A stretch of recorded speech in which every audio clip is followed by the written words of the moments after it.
everyone to the world-famous Adventurers Club of Los Angeles. My name is Andrew Medina. I am member number 1212, and I'm so glad to be your host for the evening. We got another great program coming at you tonight. I'm joined by the one and only Yasmin Sanie-Hay and her father, Anthony Hay. And I think what it is an Adventurers Club first. So without further ado, let's dive right in. Folks, thank you so much for joining us. Welcome to the Adventurers Club. Thank you. Thank you. Great to be here. Now, is this your first time at the Adventurers Club? I've been here a couple times before. Oh, really? Okay. Yeah. Heard about some of the other great adventures that people have been on. So. Who first brought you in? My mom actually came across one of the Adventurers videos on YouTube and highly recommended I check it out because I had recently moved to Los Angeles. That's delightful. Is your mom here tonight? She is, yeah. She is, in fact, yeah. Well, thank you for, big round of applause for my mom. And thank you for bringing your daughter and husband with us and sharing them tonight. Mr. Hay, how are you? I'm okay, fine, thank you. Right on. Where are you coming in from tonight? From San Francisco, we drove this morning. Wow, that's a long travel. Thank you so much for joining us. So we are here tonight to talk about your incredible adventure together in a tuk tuk across India. So before we get to that, I want to start off, take us a little bit of a step back and talk about you and your family, since we can do that tonight. So, okay. You know, Mr. Hay, yes. Do you think that this adventurous streak comes from you, or what was your background with adventure? I think partially it comes from my wife and I, because when we raised Yasmin, we used to travel all over the world and with many adventurous trips. So she got into it, I guess. And then Yasmin, what was the first trip you ever went on with your dad as an adult? As an adult, this is probably the major trip that we did together. I think an adventure that stands out as a kid, though, that made an impression on me was we were exploring the Indian Ocean, and suddenly my dad announced, okay, we're going to go somewhere else. I was tiny. So we board a plane, and I noticed, oh, there's not many passengers. And we land in Colombo in Sri Lanka, and it was kind of during the war. So that was kind of my dad's idea of a nice family holiday. So, so that was par for the course growing up. So what made you decide to go to Sri Lanka in the middle of the war? I've taken to war zones. Okay. Many times, so I didn't tell them. So we just went, landed in Colombo, and there were many military checkpoints till we got to the hotel. So, and then when we left, the plane that we flew on, then right after it flew back, it was blown up. Wow, okay. Okay, I didn't remember that part. I remember that part, yeah. Well, so, okay, hold on. I love this. What other active war zones have you taken your family to? I took them, they didn't know, to the border of Pakistan and India. And there was skirmishes all the time, tanks and everything. And we drove there, and I remember we were in a van, and the guy was sleepy, and it was like 110 degrees, and the asphalt was melting, and so we went to the border, and it was right there, there was a war going on. So they both, my wife and daughter, said, why did you bring us here? So I was always curious about going to the war zone. Do you remember that? I do remember this because it was Jaisalmer, which this rickshaw run started in that very border town, actually. Oh, okay. Okay. So, all right, I guess that is as good a segue as any into talking about the race. How did you decide to do this together? Let's see. I had heard about this race because I'd done the Mongol Rally, which is organized by the same folks, the League of Adventurists. And it's something I'd wanted to do for a while. So I just finally decided, you know what, I'm going to sign up, and I'm just going to do it. And maybe I'll go on my own.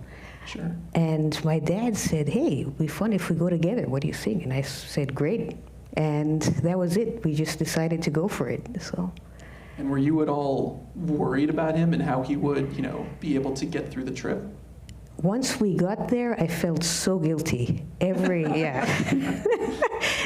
I'll let him talk about that a bit. But he was the navigator sitting in the back. Yeah, I was supposed to be driving this Tuk Tuk, and we went the first day. We didn't have any experience driving Tuk Tuks, so they explained it to us. Neither of you had experience. No. So there's somebody came and said, "Oh, you get in the car, you do this and do that."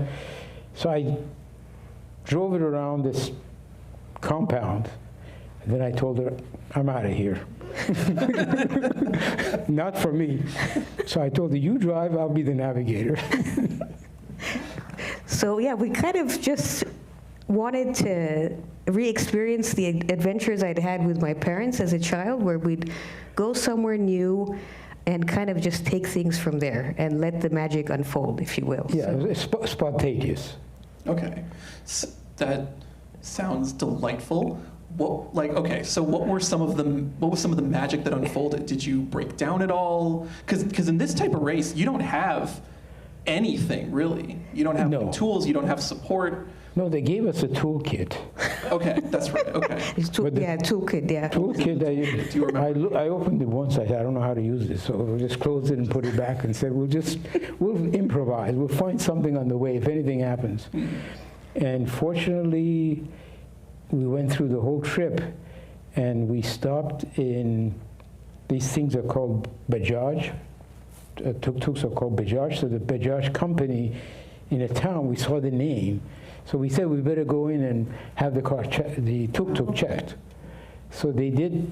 They all got excited about us, and they took us in, and in an hour or two, they checked the whole thing over and changed the spark plugs, oil, and stuff, and we left, and it never broke down. Never broke down once? No. It never broke down, but we did have the misfortune of running out of fuel the second day in, I want to say. There's no fuel gauge. There's no fuel gauge. So these things are very bare bones. They're 7 horsepower. It's literally a tin can that's a glorified lawnmower. And you're exposed to the elements. And it maxes out at about 50 kilometers an hour. There's no seat belts, nothing. Yes. And no fuel gauge. You have to mix the petrol and the oil yourself each time. And every few hours you make a stop because the fuel's going to run out. So we arrived in Ahmedabad in Gujarat. And I think it was our second day. And we were going through an incredibly busy intersection. And the thing just stopped. Okay. And what? Yeah, and then all these people were so nice. They all came and pushed us and got us the gasoline or whatever, and we left. So it was, people in India were very hospitable and friendly and helpful. That's awesome. That's really great that you had that, and you had that support. Do we have a video of the start line? Yes, we do, yes. Can we show that? Yes. All right, then let's show the video.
Okay, so I have a few questions about that video because there was so much going on, and I just want to get to the bottom of some of it. Okay. So, how many tuk-tuks were in the race? There's roughly 100 in the race. I think there were 90 something in that race, yeah. And then there's 2 to 3 people per tuk-tuk. So okay. So for 2 to 3 people per tuk-tuk, you have a driver, you have a navigator, and what's the third person do? sometimes, sometimes, yeah, exactly. But no, people will rotate. Sometimes all 3 will drive, all 3 will navigate, etc. So. Okay, and so I saw there were a lot of like different designs on the tuk-tuks. Like each one had its own little like motif going on, and of course yours, which is on beautiful display right here in front of us, had like a green kind of foresty motif going on. So like who painted the tuk-tuks? Where did they come from? So every time they run this race, every year, the participants get to design what's going to go on the tuk-tuks. So you send in the artwork, and we decided, so we were both living in San Francisco at the time, we decided to go for hippie, psychedelic San Francisco duo. Hence that design, which we came up with. And then we sent it in, and there's local artists who actually paint every one of the tuk-tuks differently. Okay. Yeah. And then, I think of the start of a race, and I think of, a whole bunch of vehicles lined up at a starting line. Obviously not what happened here. So how did you get 100 tuk-tuks off and going? Oh, it just, as you saw in the video, people just went and went anywhere they wanted. They could go any route, any way to get to southern part of India. Okay. So it wasn't a race to win, it was a rally just to get there. So the goal is not necessarily to finish first, it's just to get from point A to point B. Yeah. Too much drama. You pray that you make it to the end. Yes. People don't, do you know? I would say more than 70% didn't make it, or 60%. I'm not exactly sure, but I know that there's some of the tuk-tuks I remember that arrived missing some pieces of the vehicles and other things like that. So Quite a few had accidents. Sure. In India, the driving is dangerous. I feel like in India, it's like sort of a social contract with everyone. It's like, I see you, there's no real rules, but it's like, I don't want to get into an accident, you don't want to get into an accident, we're just going to figure it out, like right now, in real time. She did it really. I was scared shitless because she wanted to get to a point, and they said you cannot drive at night, it's not advisable, but she kept going, and I'm sitting in the back. And I felt so guilty. There's a truck coming, and there's a truck in front of us. We're trying to pass, and how do you get between these trucks? And she would go shoop like this in between. I thought we'd be killed so many times. But you got you there without any incident. It was scary, though, I won't lie. And I felt very worried about having taken my father with me, and guilty a lot of the time. But so one thing we discovered, though, a technique, was when it's very crowded and chaotic on the roads, which is most of the time there, we would actually drive and take cover behind one of the large trucks or something. So you just stick to them and kind of go. Sure. And that would allow us some protection in the traffic. But you mentioned it's kind of this social contract, and that's precisely what it was. It felt like a dance. I remember we were arriving outside of Mumbai, and suddenly there were, 20 different streams of vehicles and cows and buses and children and all kinds of things kind of interweaving and merging, and you just kind of have to go with the flow. So it was very different from anything else we'd experienced in that sense. Sure. And so, like, how much did you sort of interact with, like, how much did sort of nature get in the way, not get in the way, but like influence your trip? So like you mentioned that there were strings of cows. As you were going through the countryside, did you ever run into, flocks of animals or anything? Yeah, we did actually. So we we ended up, quite a few teams ended up merging with flocks of animals at different points.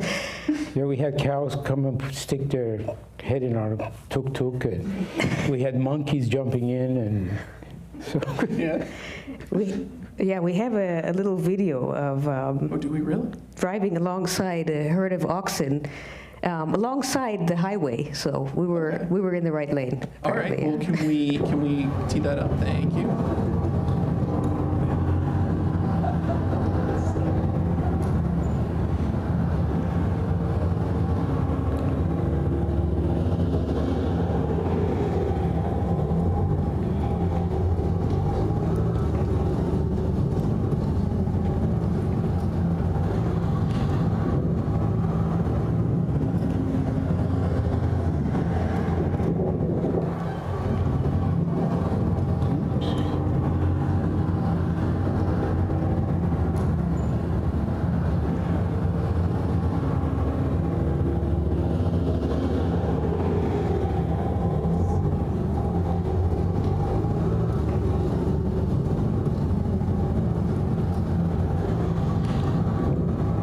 So Yasmin, there must have been so many of these sort of unexpected developments over the course of the trip.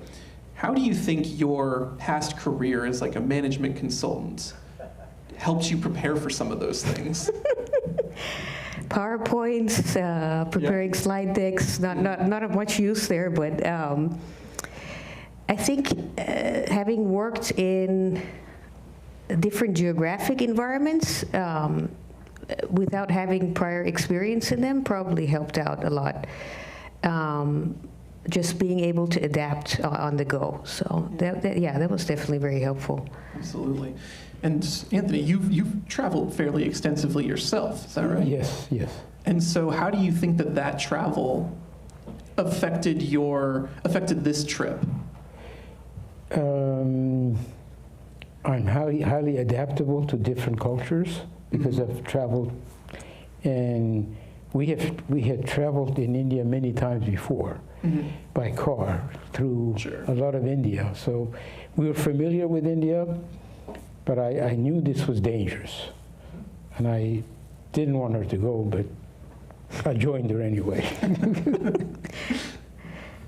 Well, so I want to find out about, how do you like, what are interactions like in the Tuk Tuk on a day-to-day basis? Are things pretty cordial, or, do you find yourself falling back into old patterns of when you were a I think kid? my dad probably wanted to kill me. All right, so pretty standard. All right. No, I wasn't sure we were going to even make it. So along the way, we had a few incidents. So in India, you cannot go with a tuk-tuk on the highway. Okay. And they're building highways, so you don't know where is a highway, where is not a highway. So we, as an example, we left Bombay and went on a highway, and I told her, this is nice. It's just big, comfortable, we're going. And after 10 miles, they stop us. And they say, what are you doing here? No, I'm going. No, tuk-tuk cannot be on a highway. Get off. So we continued. They let us go, and then somebody else stopped us. And he said, what are you doing here again? And we said, okay. Then he said, let me escort you. So he escorted us about 30 kilometers off the highway, took us through a military base, a shortcut, and then took us to a cappuccino place. And treated us to cappuccino. That's sort of nice. The police. So it was very nice. And so, real quick, what's going on in this slide right here? It's the one on the left for us. That's India Gate, which is where Queen Victoria, when she went to Bombay, she landed there. Ah, okay. And that's the important India Gate in India. And that's, I think, a lot of police who were interested in our tuk-tuk, so they came and We took pictures. We also found out that the Tuk Tuks were not authorized to be there. So Sounds like a running theme. It's not allowed to be exactly. on the road, basically. They kind of came up to us and said, "How did you guys even get here?" It was early in the morning, so we had a friendly chat and took some photos, and then we're off on our way. And then this other incident was right after that. So. Okay. Like, how were your sort of interactions with law enforcement or like government, entities? Numerous interactions around the Bombay area. So yeah, there were several interactions that one day. We found out we had driven to the India Gate. We weren't authorized to be. We got thrown off this freeway, escorted through this base. But on the whole, everybody was very friendly. Mm-hmm. So I think it's a good experience. And I guess what happens if you get, well, I guess you wouldn't get a speeding ticket, but like, what happens if you get some other kind of just like traffic citation? Like, how do you deal with that? I remember we got stopped actually the night we drove into Bombay. We kept going kind of around this one area trying to find the way to get to that gate. Uh-huh. And we got stopped by some police, and I think, again, we were not authorized to be on that road. Sure.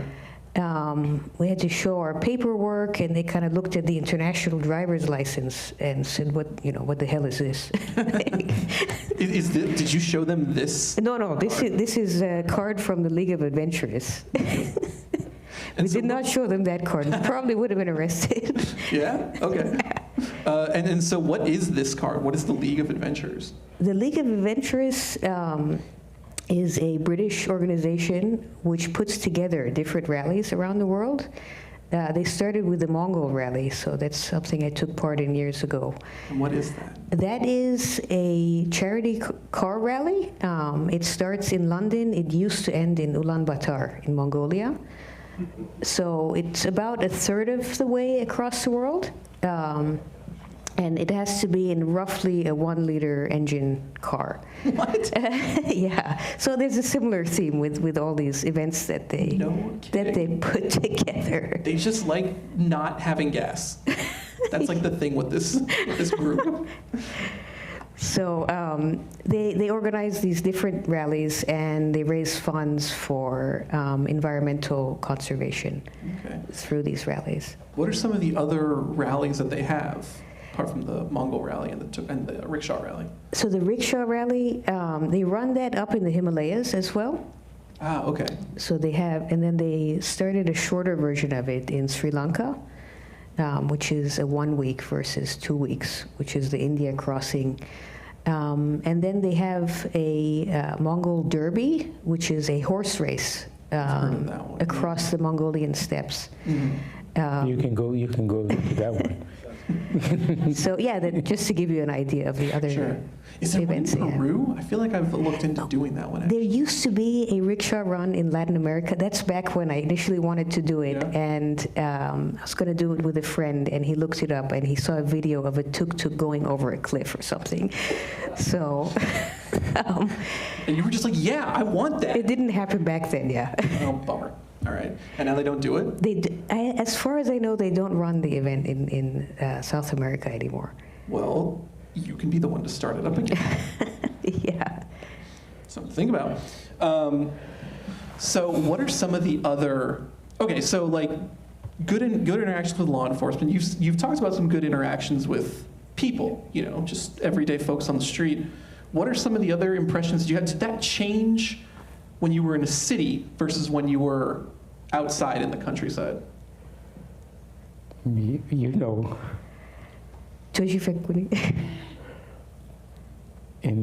the countryside, people were very helpful, and they offered us food even.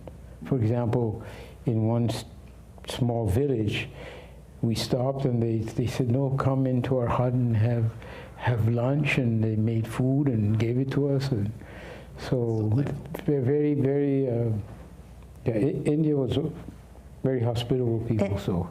And actually, a lot of folks there insisted that we were Indian. So I remember leaving Rajasthan and meeting some locals, and they insisted, "Oh no, you two are Indian. You must speak Hindi." Yes, So yes. that- They didn't believe they were.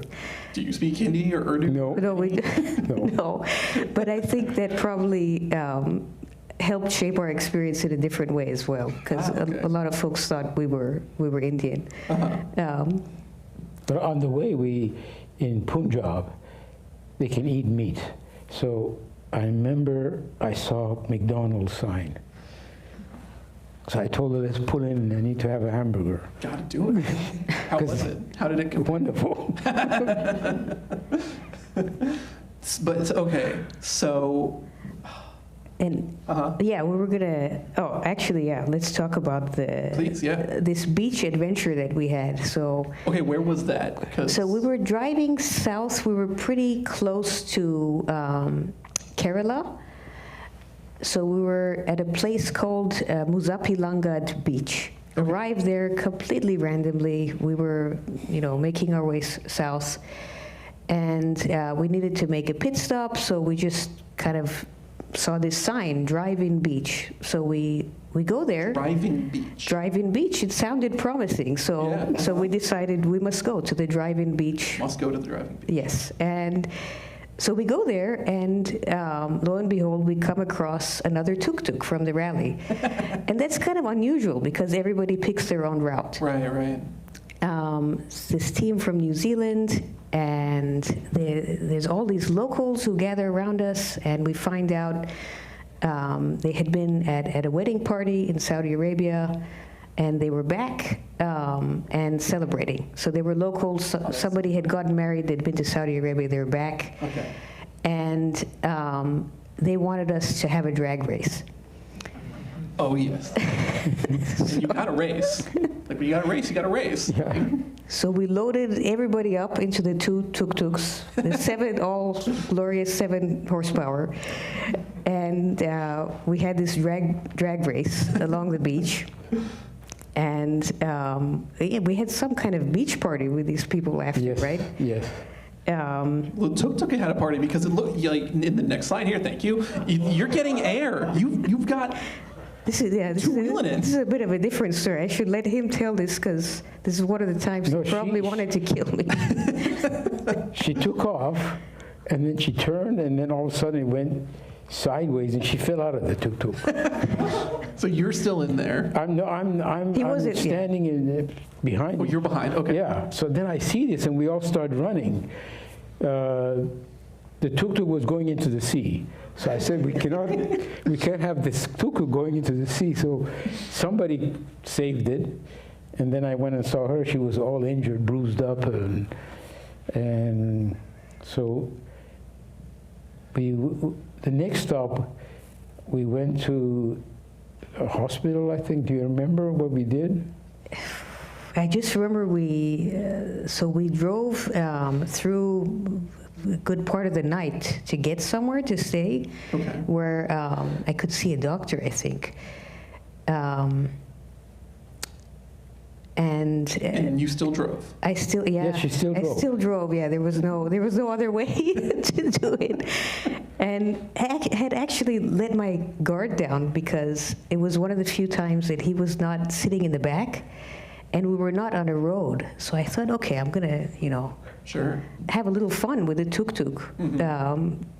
It's pretty safe on the beach and everything, and yeah, that's when that happened. So. Isn't that always how it gets you? Yeah. You're safest. Yeah, so we were about 2-3 days from Kerala. Fort Kochi, yeah. The end, yeah. And Oh. I just drove kind of with my leg bloodied and bruised up. And other than just sort of like some cuts and bruises, you were okay, right? Yeah, I was okay, yeah. Okay. Yeah. No, we at the end she ended up going to the hospital, and then I went to the hospital. We'll explain that later. But Why did you went to the hospital? Just because? Why? I guess I had anxiety attack. Oh, okay. No, I took her to the hospital for her bruise and everything, and The next day, we're back in the hospital. Hey, what are you guys doing here again? I said, no, it's me. Oh, okay, come in. So then they checked me and gave me all kinds of medicine to relax. And this is when COVID had started. Oh, was okay. But we had masks because of all the smoke from the trucks. Sure. So we had N95 masks because of the smoke, not because of COVID. But then at the end, we used the masks. In Kerala was where it started in India. So when we were there, it had just started. Oh, wow. Okay. So I guess one thing that I guess I didn't quite realize is what year was this trip? Was it in 2020? This was January 2020.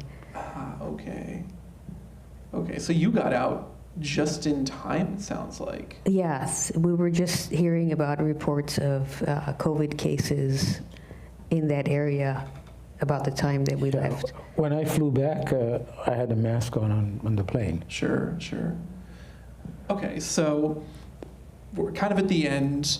I want to back up for a second and say, were there any other sort of noteworthy adventures or detours that you had apart from the driving beach that you want to talk about? I can't remember. Do you remember? Okay. I think just the first day, that experience also, not having any experience driving a tuk-tuk, a lot of folks,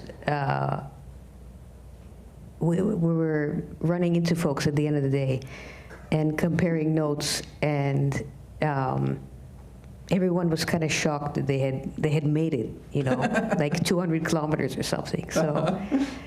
And I guess, the other thing was finding these spare parts in Jaisalmer, if you want to talk about that. Oh yeah, the government cannabis shop. Yes, the drug dealer sold the pair of spare parts. Oh, well, we won't ask where they got them, but tell us that story. No, it was a place that people would go to smoke. It was So bhang is legal in India. It's used during holy festivals. Okay. So people might have bhang lassis or bhang cookies, etc. And we had a team pitted next to us at the start line. These two fellows from Ohio, and they told us, if you need to find these particular spare parts, go to this shop in town. So we went there and soon realized it was a cannabis shop that also happened to sell these tuk-tuk spare parts. So while we waited, there were families coming in and out, and again, they thought we were Indians, so they were kind of conversing with us and saying, oh, you guys, another family here during the winter holidays here to have a bhang lassi or something. Maybe you wouldn't have had that panic attack at the end if you'd had some bhang. Yeah, I've never done drug, but maybe I should have tried taking some with me. Just a thought, and I think that it was especially relevant because what was the name of your tuk-tuk? Chitty Chitty Bhang Bhang. Great movie, by the way. But how did you arrive on that name?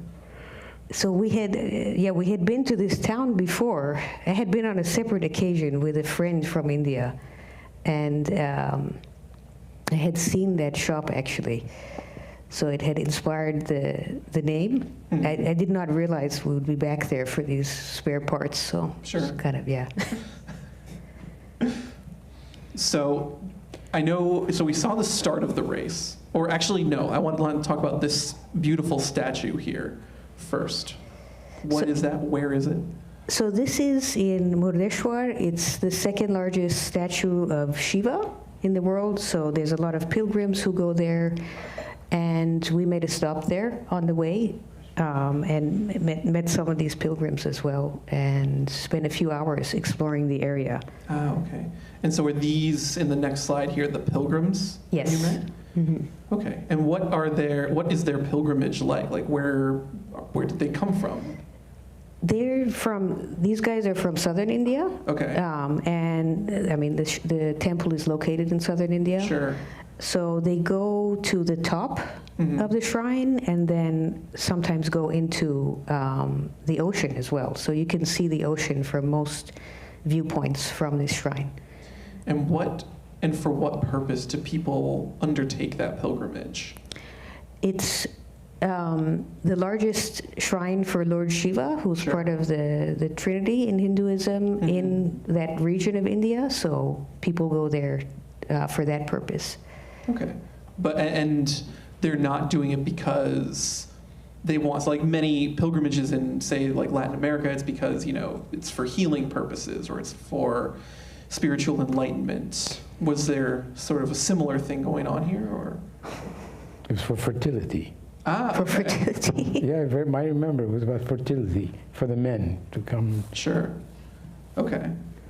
Well, we hope that works out for them. What are those bananas hanging, or where is this now? This photo. This is towards the end of the race. It's a town, and we stopped in front of a shop, and they had a lot of bananas and stuff. Mm-hmm. Well, it looks delightful. And then in the next one, I see a very interesting sort of relic of the Soviet Union. Was there a lot of iconography like that you noticed? So we saw the same thing when we first started coming across these types of statues and so on in southern India. And we talked to some folks and realized that Kerala is actually a communist state. So, Okay. so it's completely normal there But to India is see not this. Yeah, a communist country, no. but it's a communist state. This state is communist, yes. How does that work? So it's kind of like in California, we have a Democratic governor. Sure. Over there, they have a communist party in charge Gotcha. in that state, yeah. I see. All Yeah. right. Makes sense. So Okay, so we've seen the start of the race. Do we have a video for the end of the race? we don't have a video of the end of the race. We have a few photos. So Okay. people left memories of, if we go to the next slide, actually, people left memories of kind of the craziest moments when they arrived. And yeah, it's all kinds of things from car crashes, from losing parts of the vehicle, and we had an unusual incident on. Maybe he'll want to talk about Which it. one? Khaled. Or maybe we'll leave that out. But Yeah, we'll leave that out. We'll leave that out. but yeah, that one's what happened there stayed there. Okay, fair enough. It's like Las Vegas. So talk us through the finish of the race. You come into what town? We come into Fort Kochi, which Okay. is in Kerala, Yes. and there's a place where all the tuk-tuks get dropped off, whichever tuk-tuks have made it, and there is a kind of a platform. All the tuk-tuks drive over it, whatever has made it, Maybe it's and the previous slide. there's a party after that for whoever's made it. And for the start, there was like a lot of dancing, and there was a lot of ceremony. Was there similar ceremony at the end? Yeah. There was, but I was exhausted, so I was having anxiety attacks, so I didn't Sure. do anything. So what is I that? think you went, didn't you go? I went for a little bit, Sure. to check it out. Yeah. It was a sigh of relief getting to the end, just. Absolutely, yeah. And how many tuk-tuks had made it by the time you arrived? I think 50 maybe. I can't remember exactly, but Sure. maybe around 50. 50 out of 100. 50 out of 100 is not bad. Yeah, it's not bad. I think most people make it. So And how long is that race? it's about 2 weeks. And how many miles or kilometers? It's roughly 1,500 miles. Yeah, 1,500 miles. Yeah. 1,500 miles. It's a long way. But for 50% of people, that's pretty good, I think. So, yeah, like what was the after party like? You celebrated. Yeah, as he said, there's a lot of relief amongst folks Sure. who made it, and sense of camaraderie, I think, with the other teams who've been through that experience. How do you feel like your relationship has changed after doing that? Same. It's always had a sense of adventure to the family together. So you're down to do the next one? I'm up for it, yeah. Yeah? Yeah. Yeah, me too, yeah. We got him saying that. You can, that's binding. Yeah. What's the next race you're thinking about doing? The next race, we're thinking about doing the 24 hours of lemons. All right. Not Le Mans, lemons. Oh, okay, yes. Sorry, 24 hours of We do Le Mans another time. the malls. Okay, yeah. But I think you'd fit right in. I think you could use the same Tuk Tuk. Yeah. Yeah, I think No, Chitty Chitty Bhang- actually, she did a documentary on the lemons race, Ah, okay, yes. which is being shown in many film festivals. So Oh, very nice. What's the film called?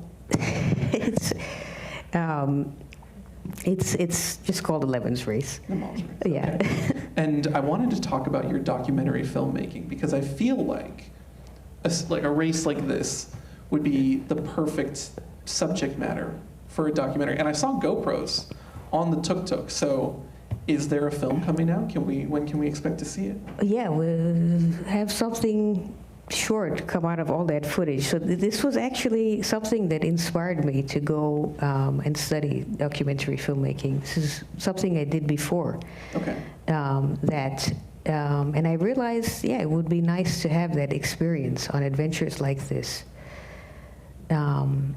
Yeah, so. And so how did you go about capturing footage like during the race?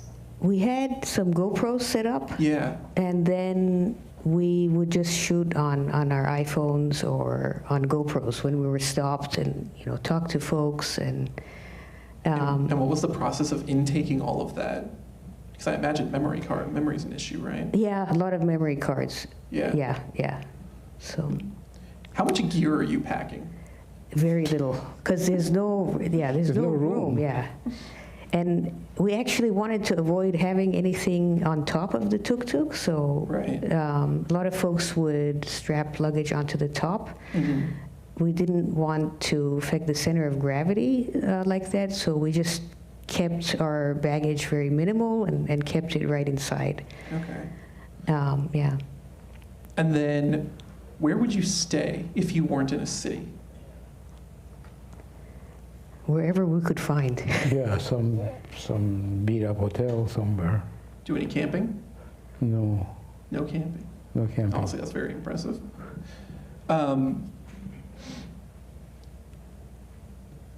So for people who are thinking about doing one of these races, what's one piece of advice you would give them? I want from each of you.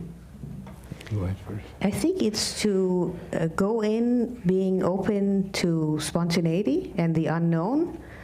I think that's when we certainly got the most out of the experience. Learning the most about the country we're in, the culture, and also navigating. So I think that would be a piece of advice to people going into this type of adventure. She mentioned spontaneity, but also to be able to adapt to many different situations that as unexpected, and have no fear. That's important. Yeah, I think not taking oneself too seriously for something like this. Sure. These things are bound to go wrong. Absolutely. Did you ever have, I guess, what did you learn about navigating? How did you navigate? Oh, With a phone, with a map, with Apple Maps. stars? Like, Apple Maps. fair enough. Are there people who do it just purely with paper maps? Do you know? Did you hear about any of those stories? We did that back in the day when we went to Mongolia, Okay. because there was no Google Maps or anything back then. So Gotcha. we used paper maps then to go the whole way. But I think nowadays in these rallies, it's less frequent. Yeah, but the Apple Maps tries to send you on the highways, which is illegal. Yeah. So we had to find ways to go around it. So it was not that easy like here. You use Waze or Google Maps and get around. Mhm. How do you think doing this trip with a family member is different than doing it with, say, a friend? As a father, I want to pull some honey in the gas tank and make the car stop. And as a daughter, I was terrified of harming my father in some way. So I felt incredible responsibility at the wheel. So the worst part was at night. She was going crazy, and I was sitting in the back. And I always get sleepy, and there's no safety belt. Right. So I was afraid I was just going to fall out of the tuk-tuk. Do you think she'd notice if you did? She was worried about it. She kept looking back there all the Yeah, time. I kept looking back. Are you too, awake? Yeah. Make sure he's still there. I think I must have had an anxiety attack at the end too. So I want to make sure that we cover everything. But honestly,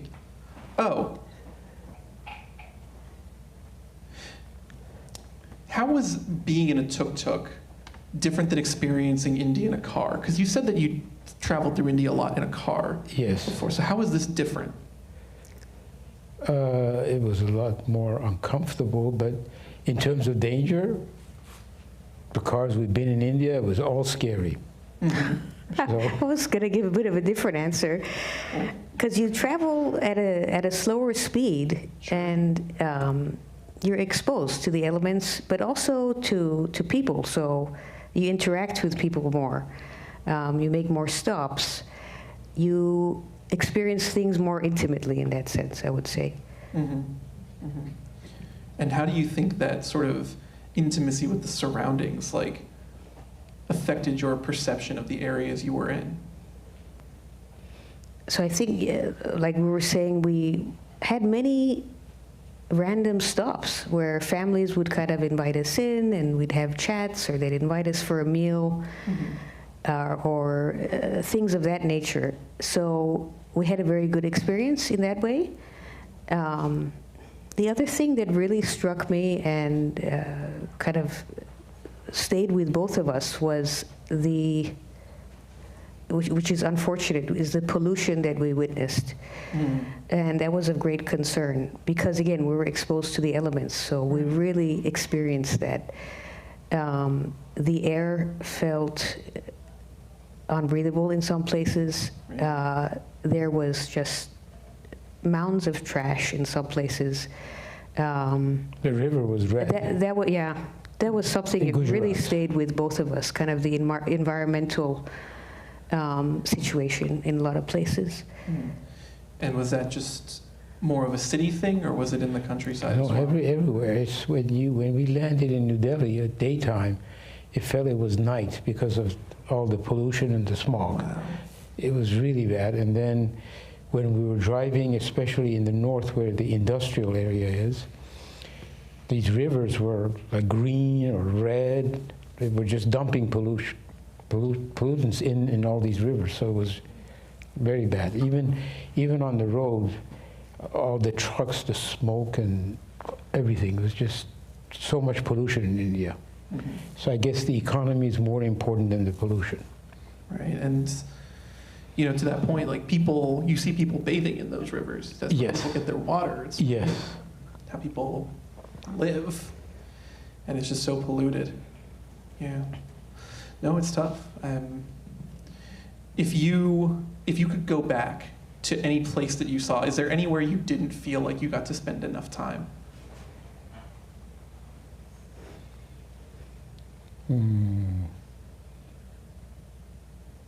I'm trying to think. Actually, where we started, it's in Rajasthan, and that's one of the nicest areas in India. Where you started? The active war zone? Yes. Okay. It's not a war zone now, but Right. Jaisalmer is in Rajasthan. Okay. And there are many nice places in Rajasthan, like Jaipur, Udaipur. The Taj Mahal, I think, is in the Rajasthan area. Okay. So it's in north the northern part of India, not too north, but Well, folks, I am all out of questions. So is there anything else you'd like to talk about that we haven't had a chance to go over before I open it up to questions from our live audience? Happy to answer some questions. All right, let's do it. Are there any questions from the audience? Yes. Can I have someone to run a mic around, please? Chuck, thank you, sir. I'm gonna give you this one.